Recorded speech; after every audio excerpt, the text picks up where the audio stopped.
Welcome to Jurassic Park. You're gonna need a bigger boat. Why don't we just wait here for a little while? Do you want to know what it is? There's no knowing where you might be swept off to. Help me, Obi-Wan Kenobi. You're my only hope. Shepherds we shall be, for thee, my life, for thee. I don't know. I'm making this up as I go. There's a special rug in hell reserved for people who waste good scotch. He peed on my rug! He peed on the dude's rug.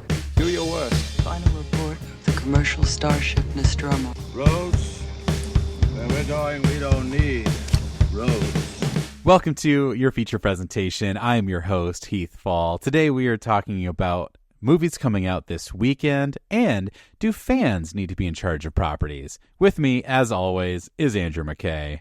Hey, Heath. What a pleasure to be back here. Question of the day for you. Yeah, let's do it. Okay. If you could have one superpower, but you could only use it once per year, what would it be and how would you use it? Wow. Yeah. Okay, do you have one? Yes, I can start if you need a second. All right. Yeah, let's hear yours. I would say, like, have you seen that Nick Cage movie where he can see into the future like 20 seconds or like 2 minutes? No. Oh. So Nick Cage is in a movie where he can see into the future but only 2 minutes into the future. Oh, okay. He also has a terrible haircut. But I would choose that kind of prescience, like prescience.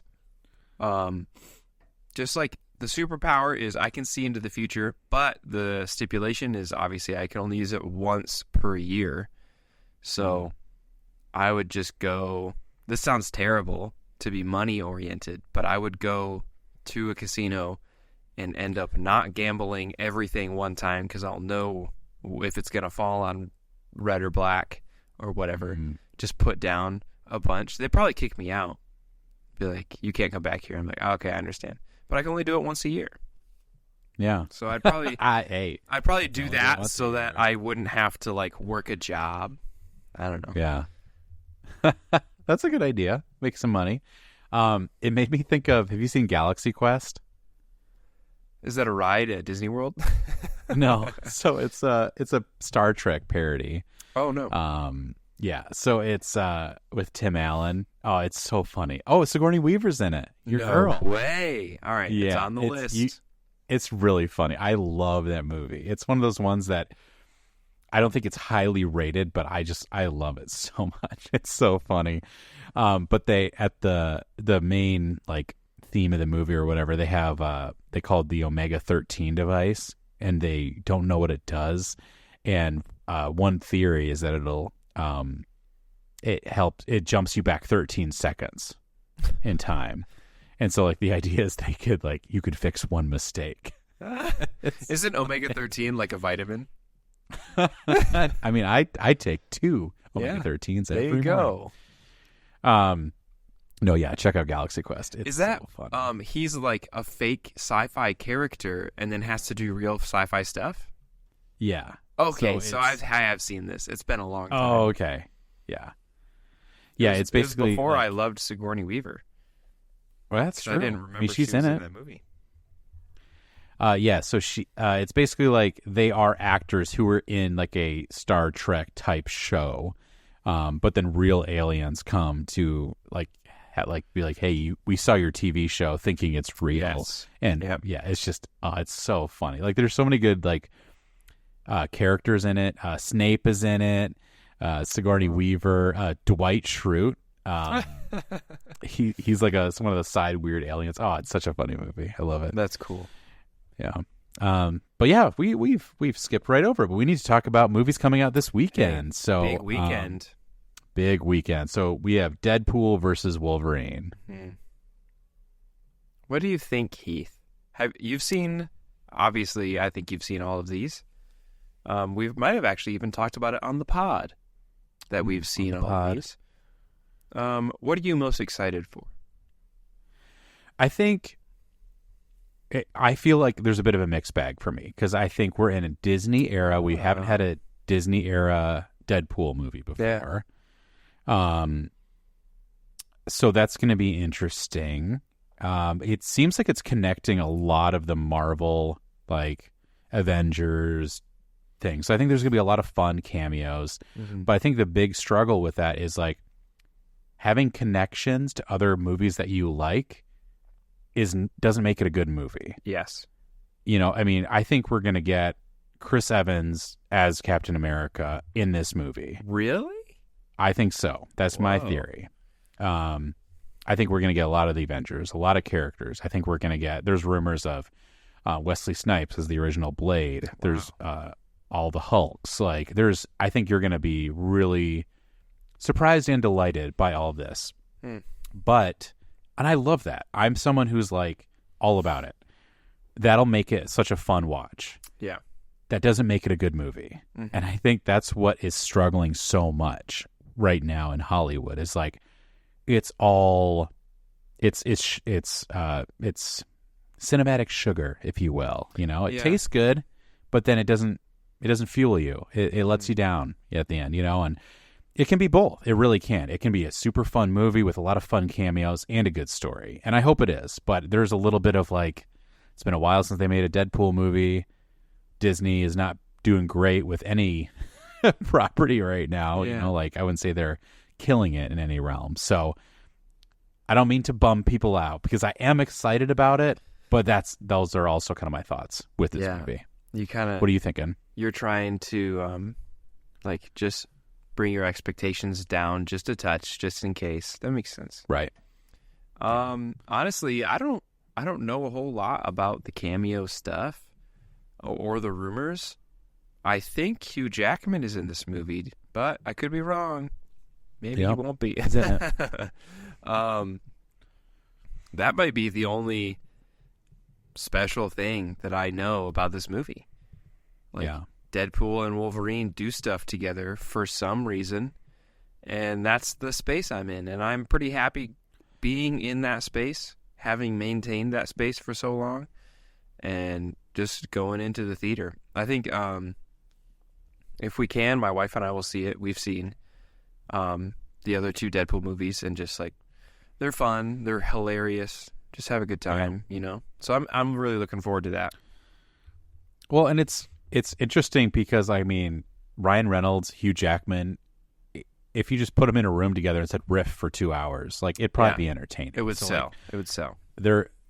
So I don't know. I don't think anyone's going to hate it. I don't think we're going to be disappointed. But it does feel like a little bit like this era. But I hope, and I'm excited, and I hope it's the blockbuster of the summer. I hope this is what really gets movies back on track, as movies haven't done very good this summer, and we should. That's interesting too. Have you thought about that at all? Like why people aren't going to the movies this year? It seems like, I mean, we've had so many quote unquote hits or big budget movies that have just not done well. Mm-hmm. Yeah, I think we talked about this a little bit when we referenced the worst Memorial Day weekend in 40 years. So I think there's some post-COVID stuff. There's the aspect of streaming that plays into it. I don't know. There's not a huge draw. Like the movie itself isn't, like when it leaves the theater, it's entering your house. You get the movie, basically. Like all these people, so many Americans have just the default. I have 3-4 like subscription services for streaming, and I don't even think about those expenses. I just they just come out every month. So it feels like, well, we could go see the movie in the theater, or we can wait 2 months and it will be in our own home. Yeah, which is crazy. Like you don't have to go to the store, like to buy a Blu-ray at Best Buy. You don't have to go to the movie rental space, but like try and beat the crowd because they only have 7 copies and it's a new release. Like it just gets delivered to you in your house, and it doesn't even ask you to watch it. You just watch it. Like it doesn't demand of you, like return me in 3 days, watch me now or I'm gone. Like you watch it whenever you want.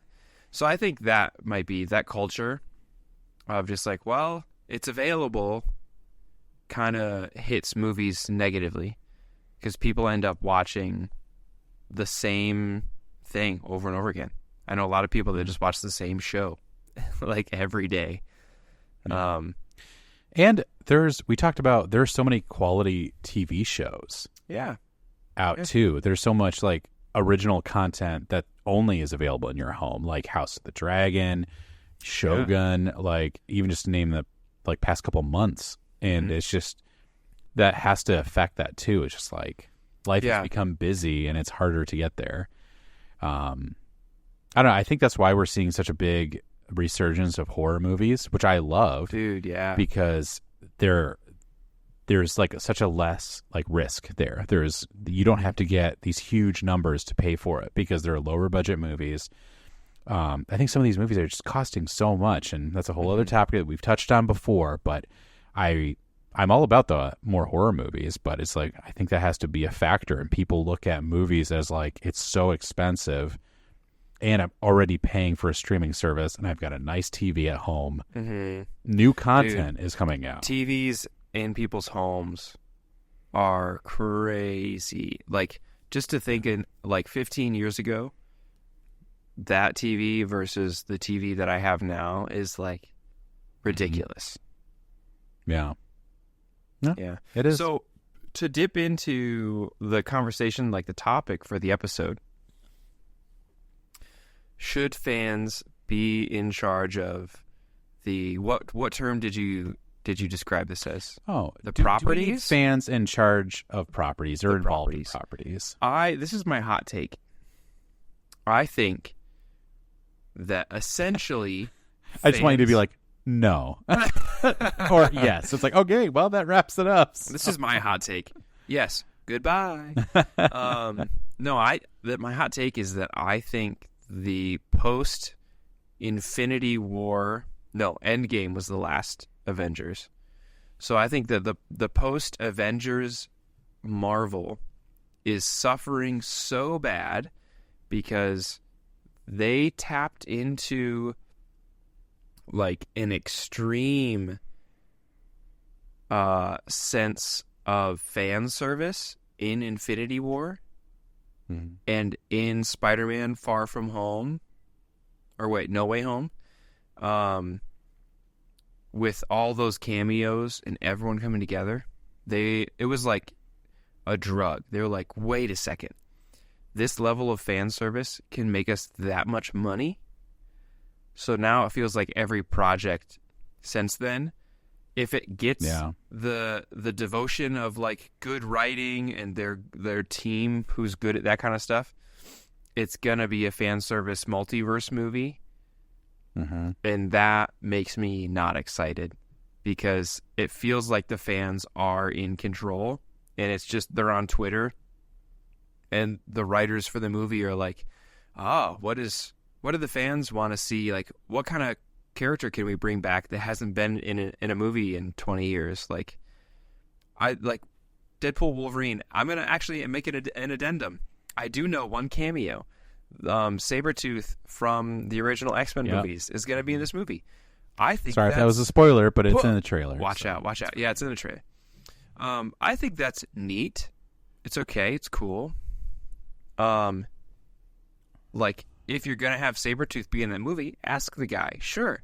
But if that's the whole movie is just old X-Men, like you said, it's not like a meaty story that doesn't like make me care about it, which I think is the state of the whole Marvel Disney movie verse right now. It's like, I don't really care. You're just showing me like 10,000 Ant-Men. You know? So it's just a little weird. I think that the fans have too much sway currently. That's my hot take. Yeah. No, I agree. I think it's weird because nerd culture has become so like popular, which seems weird. Like, which it's cool because like a bunch of people want to go see the Avengers. Like, I think there's a time when you would have put that out and everyone would be like, I don't know, let's go see an Avengers movie. You know what the Avengers are? That's weird. Yeah. Like, I mean, especially like in the 80s, like action era, in 90s, like there was like a get out of here nerd, you know? Yeah. But it's so funny because I think there's so many things that people didn't care about. They didn't care about continuity. They didn't care about things matching up. How many times do you watch old sequels that just like ignore something that happened before? There's a parody of it, I think, in Scary Movie 4 when one of the characters died in 3, and in 4 she's still alive, and then the main character's like, I thought you died, and she goes, oh, I thought you died too. And then they just move on. Like, it's so funny. And I thought about, I know you haven't seen a lot of the Mad Max movies, but in the third one, Beyond Thunderdome, so in 2 and 3, there's the same actor playing different people. Oh, weird, yeah. For like no reason. And I'm like, am I not supposed to know that's the same guy? The director's just like, I liked working with you. Do you want to play this other guy? Yeah, I don't want to use that character, but you're in the movie, you're playing a different character. It was just, it's very bizarre. But that was kind of part of the thing too. Like, no one really cared about continuity as much. No one cared about this kind of thing. And I think now you're in an era where people do really care. Mm-hmm. So this is like an example of, I want somehow the original X-Men movies to fit into Deadpool and Wolverine. Sure. Which is cool. I mean, like, that's just, I think, what people like. Mm-hmm. And I appreciate that too. It's like, there's something about having all these universes work together that's really satisfying. And like, you can watch Andrew Garfield's Spider-Man movies because they actually are canon, but it's just a different universe. Yep. Like, there's something fun there for sure. Mm-hmm. But I think what we just said before is just like, the struggle is like when that's the meat. That needs to be the fanfare. That needs to be the sprinkles on top of the sundae. Yeah, a garnish. But like, yeah, it's like, if that's the main thing, like if all we're going to get from this, and that feels like that's what we're getting from a lot of stuff, is just cameos, but like, it wasn't earned, so I don't care about it. Mm-hmm. Yeah, and I think it's tough to overcome that when so many people essentially are demanding. Mm-hmm. You know, the continuity thing, I think, is a good. So I would say it's a good shift. Like, oh, we care about continuity. But I would say that internet culture and the readiness of critiques from fans, and not just like film critics or whatever, I think that has affected movie culture and the outcome of a lot of movies. Like, you get movies that went through the entire production system and then just don't get released because the fan base doesn't exist, or the fan base that exists is mad and angry, and they're like, oh, don't release this movie. Okay. The Sonic redo. Yeah, exactly. That's exactly what I'm talking Sonic about. the Hedgehog. Like, they released the trailer for the movie that fully existed. I mean, at some point, post-production is a whole thing. Yeah, so maybe the whole movie wasn't completed, but the whole movie was shot. They showed the CG character of Sonic. People hated it. And then they did the digital effects for that character. Yeah. I'm like, that is insane. Like, that's the level we're at, where outcry of a trailer has someone pretty much redo a character for a movie. Yeah, the main character of a whole movie. Yeah, that's insane. Ugh. Yeah, so that's the kind of stuff I mean when I think that fans have too much sway. Maybe I would say Sonic is a good example of that, because the Sonic they came up with looked better. But for the most part, I think that it's pretty harmful, People don't get to experience like the well-thought and hard-earned and crafted stories that some people want to tell, because they don't want, like, I don't want that person to be a Jedi, or that's not, like, in continuity. Like, he's not supposed to be around. Sorry, I'm dipping into the Acolyte a little bit. So we made a deal with ourselves that we're not going to talk about the show, The Acolyte. Like, we're going to dip our toes into it a little bit. But next week, we're going to have an episode about our review of the show. Yeah. So, like, it's coming. So that's why we're, like, kind of, like, dancing around it a little bit. We will talk about it. Yeah, it's coming. So Yeah. What do you think? Is there an example of fans being in control of a property for the most part that was good? Or like, I mean, that's hard what's to your say, best 'cause case scenario? Well, I mean, I'd say, Kevin Feige does really like Marvel superheroes. I think Dave Filoni really loves Star Wars. Oh man, you're so right. Those are like the best guys. Those are the best thing that happened to those industries, like those stories.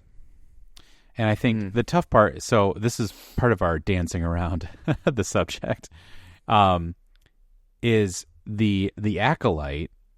That was one of the outcries of like, these people don't like Star Wars. They don't know Star Wars. So the big thing one of the things that's been going around for, a month or 2 months at this point is Charlie Barnett, who played Yord in The Acolyte, in 2 different interviews has made a reference to Anakin Skywalker blowing up the Death Star.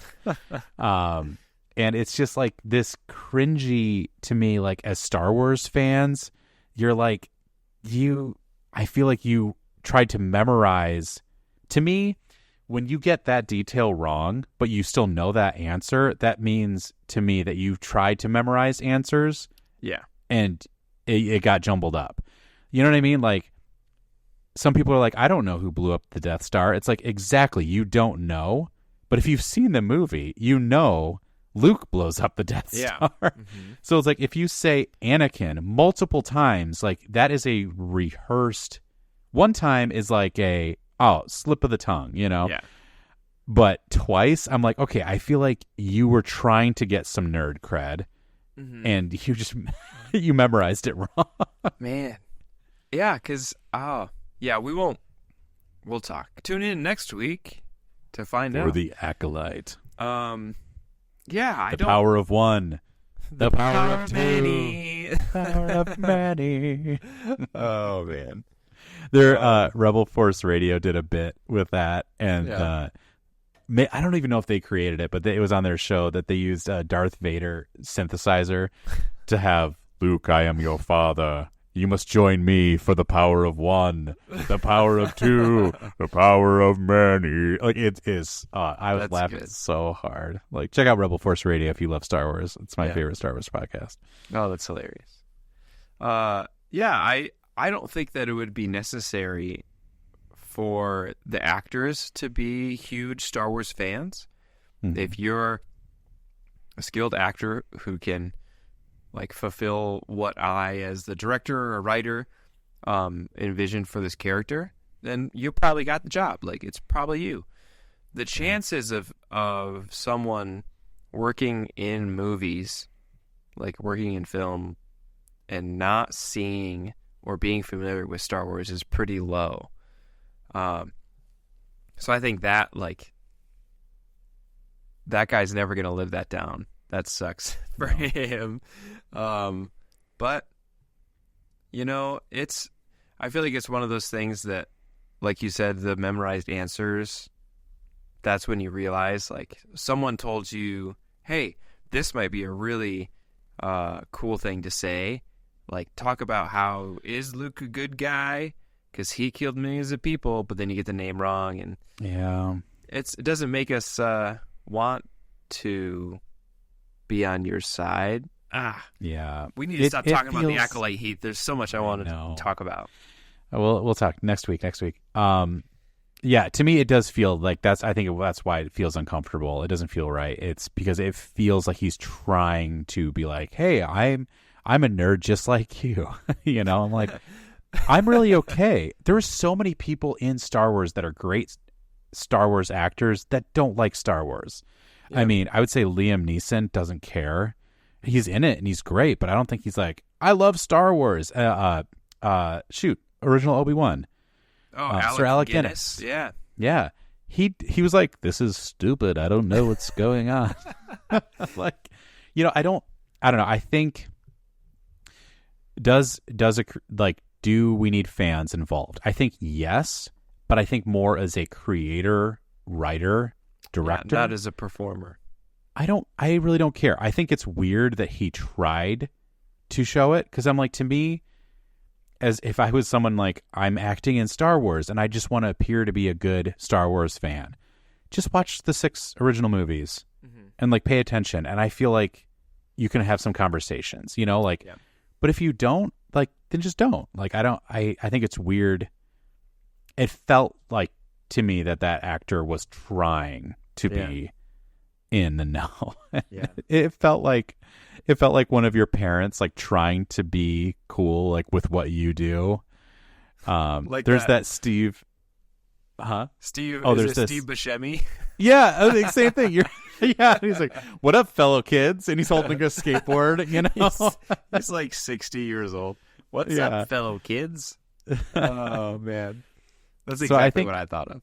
Yeah, I think we're in that point too where make it a good story, and I think it doesn't matter.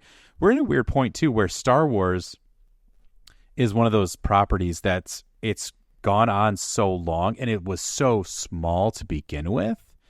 It was 3 original movies. Like, we don't, like, Avengers, or, you know, the whole Marvel thing was so many different things, so many different runs, comic books, creators. Like, you can take pieces of it. And even movies, there's been Sam Raimi Spider-Man movies that have been successful. They're like the original X-Men movies. And then you jump to, like, these new, like, you know, newer Avenger movies, you know, which are like 10 years old at this point, which is crazy. Yeah, it's crazy. So it's like you have these different things, but I think with Star Wars, that's what Star Wars is. I think most people would say that. And so I think it's hard to be so many people when it doesn't feel like that, they don't like it. You know, it's like the prequels. That's not original Star Wars. That's not my Star Wars. It's like, yeah. You can't, I mean, what do you want to do? Do you want to go back and shoot it like they did in 1977? Yeah.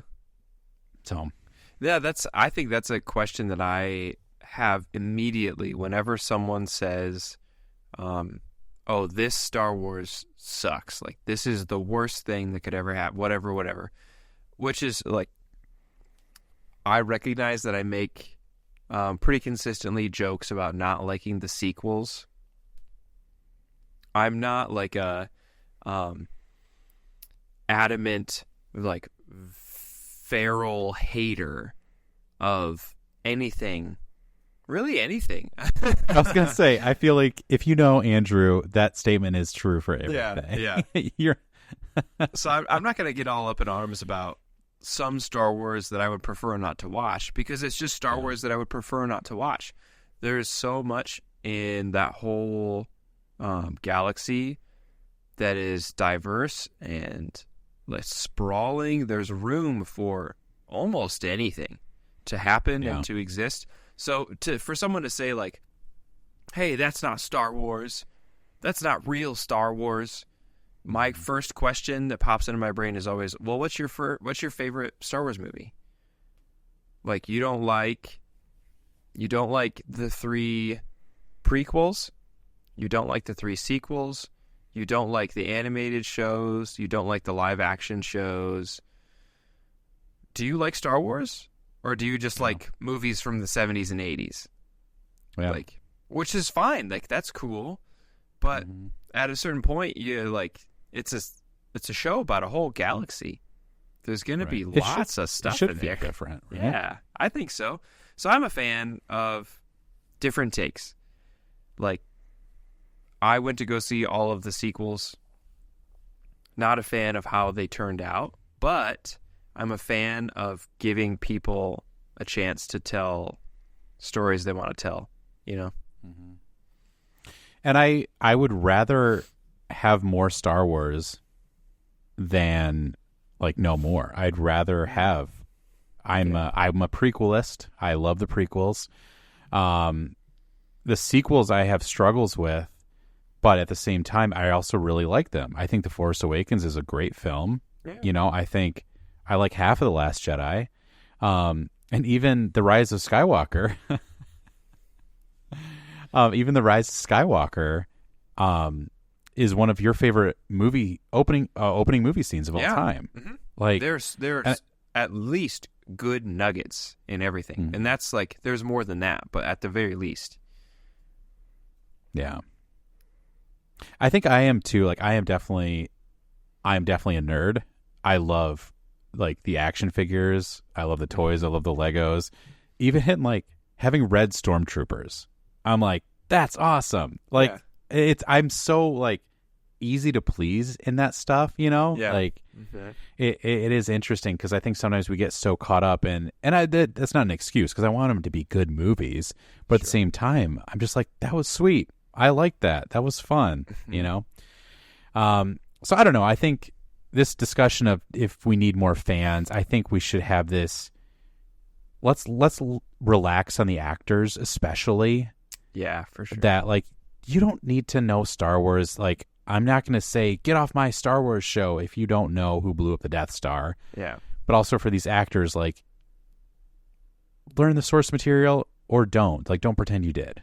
You know. Yeah. Be honest. It was so interesting. Oh, go ahead. I was just gonna say there are some Lord of the Rings actors who are. I was literally just. You were about gonna to say bring this? That's Oh what I was yeah, gonna say. we're so We are in sync today, baby. Boom. So there are some Lord of the Rings actors that carried around books, like on set, to read certain scenes and lines and be familiar with the source material. And there were some actors that probably still to this day have not read those books. And that was good for them. That was what they needed to portray their character for what Peter Jackson wanted. And that's fine. But they don't lie about it and they don't try to misrepresent themselves. And I'm not trying to say that Yord actor was lying, but definitely the impression like he was trying to give was like, I know my stuff. Like, I'm cool with the Star Wars kids, you know, Anakin training Luke to be the Darth Sidious and build 3 Death Stars. That's what Star Wars is. Yeah. All while Chewbacca drives them around. Kelnaka. We'll get there.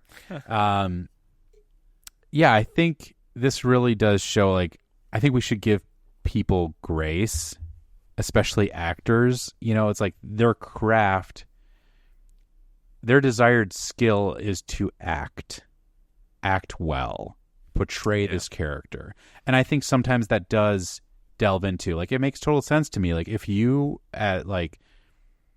Sean Astin, you want to be Sam, then go to the book. There's a source material of what Sam is, who he is, you know. Read Tolkien letters about, like, describing his character, you know, and things like that. But especially for a lot of these, like, new properties, like, Yord is not a person, you know, like, like a previous character. Yeah. You know. He's not real. He's not real.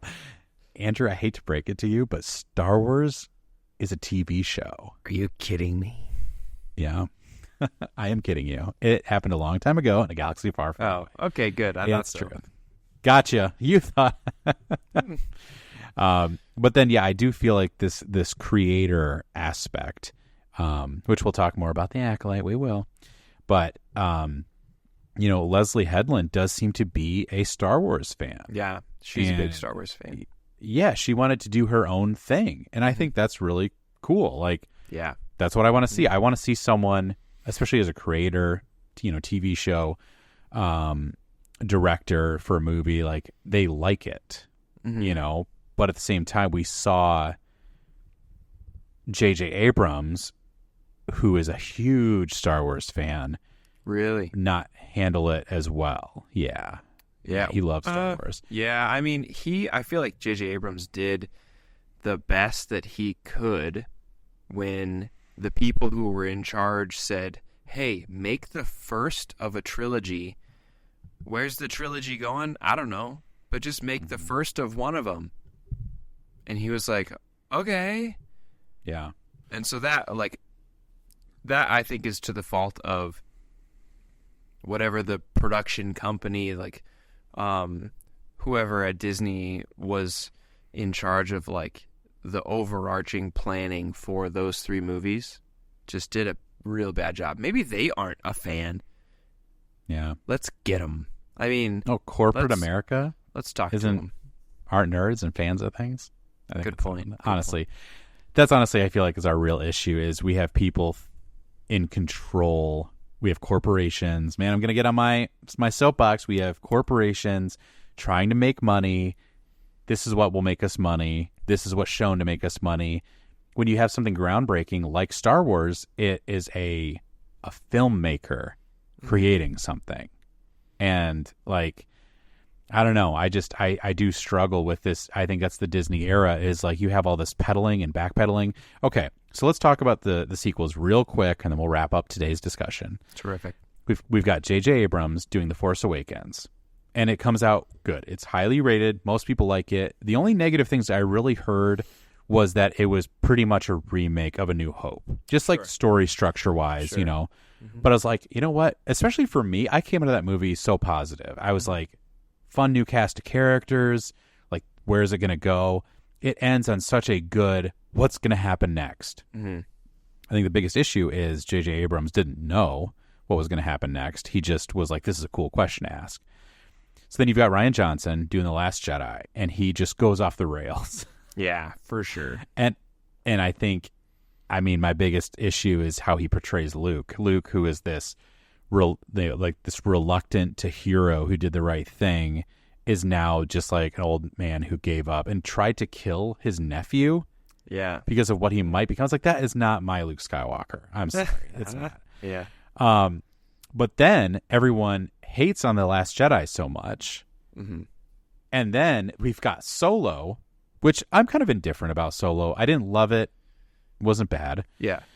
But then because of everyone seemed to hate The Last Jedi, a lot of people didn't go see Solo. Yeah. Because it was months apart too. I think that's the big issue. Like, we're used to Star Wars movies in their heyday a couple years apart, and now it's like every year, and now 6 months.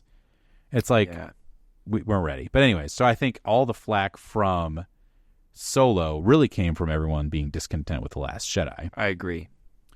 But then now we have this issue where The Rise of Skywalker was, oh, just kidding, let's backpedal. Let's not do The Last Jedi stuff.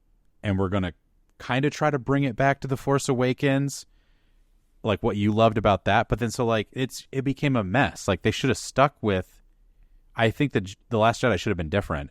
But at that point, you should have stuck with The Last Jedi. Right. Like, go that path.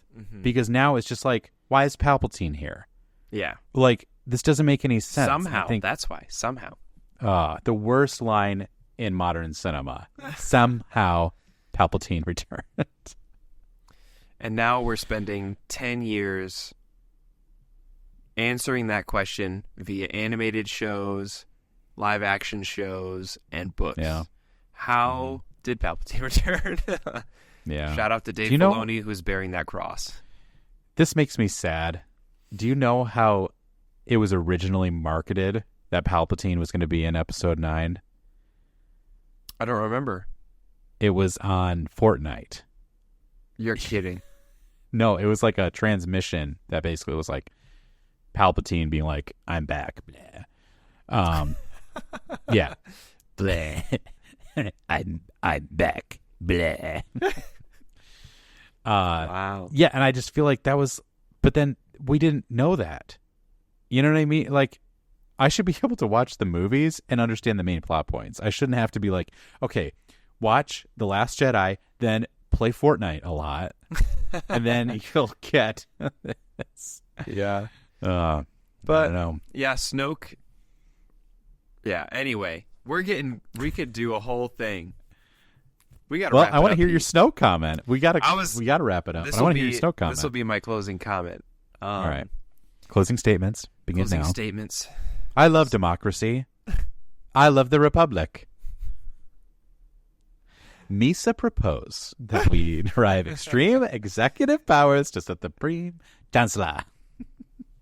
A vote of no confidence in Chancellor Valorum. I think Snoke could have been way better, and I like the idea that who you think is the big bad just gets offed in the second of a trilogy. You're like, whoa, that was surprising. But Kylo Ren didn't really step up to be the big bad. He has still stayed like, cool, Kylo Ren, I like that guy, you know? Except for, I mean, the beginning of the third one. Wow, really blanket. Rise of Skywalker. Yeah, The Rise of Skywalker. He really steps into, like, I'm a bad guy, I'm killing lots of people. And you're like, whoa, are you the big bad? And he's like, no, I'm not. Yeah. But anyway, Zombie Palpatine. It's Zombie Palpatine. Yeah, I wish they had a better plan, especially with Snoke. Yeah, that's my thoughts. I think that's the thing. I think each movie had like Luke being handed the lightsaber, his old lightsaber that was his father's at the end of The Force Awakens is such a cool moment. Yeah.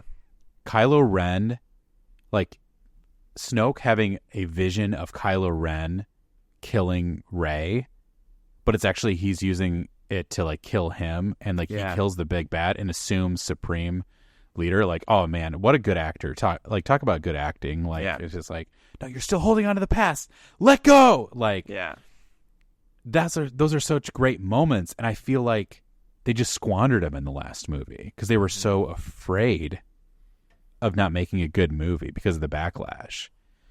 You know, if you had a George Lucas who was like, I am going to do what I want to do, he would have stuck with his plan, from whether that's the first one or the second one. But now because you have a corporation in charge of Disney, in charge of Star Wars, they're going to do with the smart move. And I think that was the weird move at the end. Like, it didn't stick with one of your movies. What you're telling me is all those kids in the 80s that made fun of the kids for playing D&D and wearing Star Wars shirts to school are in charge of Star Wars right now. Yeah.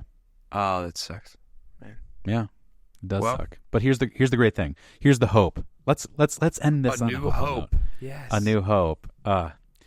There's some great Star Wars, and that made me think too. Like, Rogue One is one of my favorite Star Wars movies of all time. I agree. Like, and how it feeds into, it's such a celebration of A New Hope, and those are such satisfying movies to watch back to back. Just want to say that. I think the hope is, though, we are seeing some emerging filmmakers right now that are making these horror movies, that are making these like Blumhouse, A24. There is some great movies being made, great filmmakers out there. And I don't think we're going to be talking about this as the best movie of the year or this movie as the best movie of the decade, like a Star Wars. Like, you know, we're never going to be doing that. But like, there's a lot of hope, and I'm excited for where the movie industry is going, because I think they're going to have to pare down and restructure because movies are not making money. These huge blockbusters are not doing it. So like, it's going to be a reframe. Yeah. And some people, I think that scares people because it's like things are going to be different. But like, I think it's good. We need a shake up. And if it produces good movies coming out, I think that's all we need, and I'm all for it. Yeah, I totally agree. I think that you swayed me, and now I'm on board. I think I understand that the fans being creators is really beneficial, but you don't have to require everyone to be a fan. So, amazing. Great talk, Heath. It's like, you know, it was a good talk. I always love our time together here, you know. Really excited. I was about to start quoting Lord of the Rings. I'm going to save that. It's like the great stories, Mr. Andrew, the ones that really mattered. Full of darkness and danger they were. But sometimes you don't want to know the end, because how could the end be happy when so much bad has happened? But I think I do understand. And I quoted it anyways. He's reading a script. I saw him. He's reading a script. That's my inner reading voice. It's a decrepit old man. Okay, so yep, next week, Acolyte review time. We're going to go all in. Every episode, we're going to talk structure. We're going to talk backlash. We're going to talk positives, negatives. Just going to jump into the pool of... Acolyte. I don't know, acolyte-ness?